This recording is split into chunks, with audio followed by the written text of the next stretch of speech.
Puji Tuhan, Bapak Ibu, selamat datang di bulan September 2021.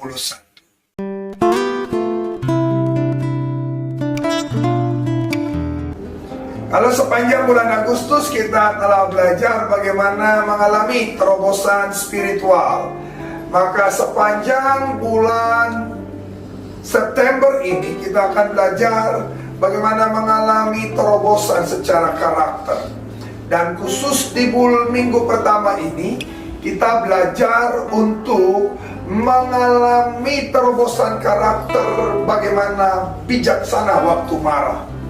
Sebuah kalimat yang mungkin secara tidak langsung ada paradoks di situ.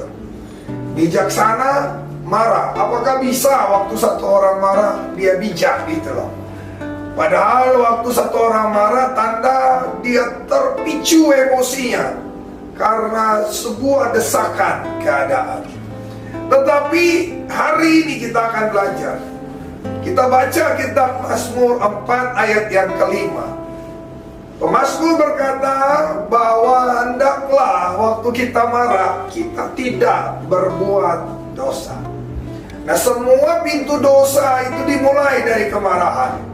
Di Kejadian 4 ayat 6 dan 7 Tuhan bilang buat Kain, kenapa mukamu muram? Gitu. Kalau hatimu panas, berhati-hatilah. Dosa sudah mengintip. Nah, puji Tuhan Bapak Ibu, kalimat ini yang harus kita paham, bahwa waktu kita marah, dosa baru mengintip. Nah, waktu dikuasai amarah, kita udah jadi berbuat dosa. Ada 3 tips saja saya berikan buat Bapak Ibu, dan ini yang saya hidupi hari ini. Bagaimana kita bisa bijaksana dalam marah sampai kita tidak berbuat dosa. Yang pertama saya sebutkan itu sederhana. Kalau kita marah harus ada temanya Bapak Ibu. Harus ada judul, seperti bikin paper harus ada judul. Nah, waktu kita marah kita harus punya judul. Contoh, kalau saya marah anak saya hari itu dia bangun terlambat, cukup marah hari itu, jangan bawa yang kemarin. Kalau saya marah istri saya, dia lelet hari ini, kita terlambat, jangan bawa yang kemarin-kemarin, cukup aja hari itu. Nah, itu maksudnya. Bapak Ibu bisa kembangin lagi dalam konteks yang lebih besar.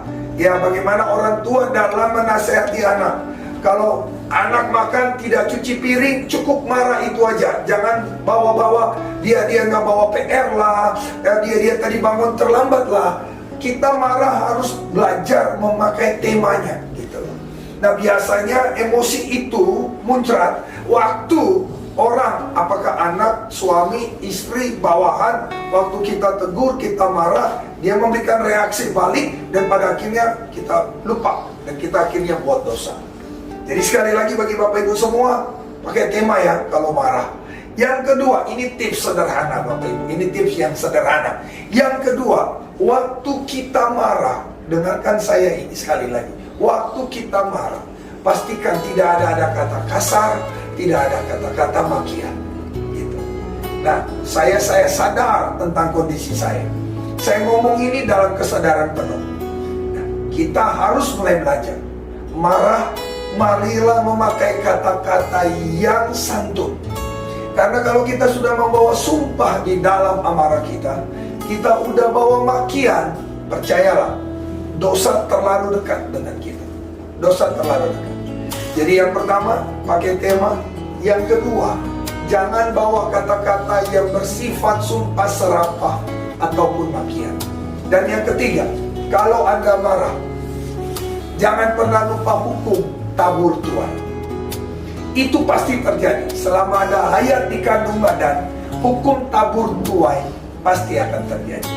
Waktu saya sadar kalau saya memarah orang, memaki orang, akan ada tiba masanya saya akan dimaki orang juga.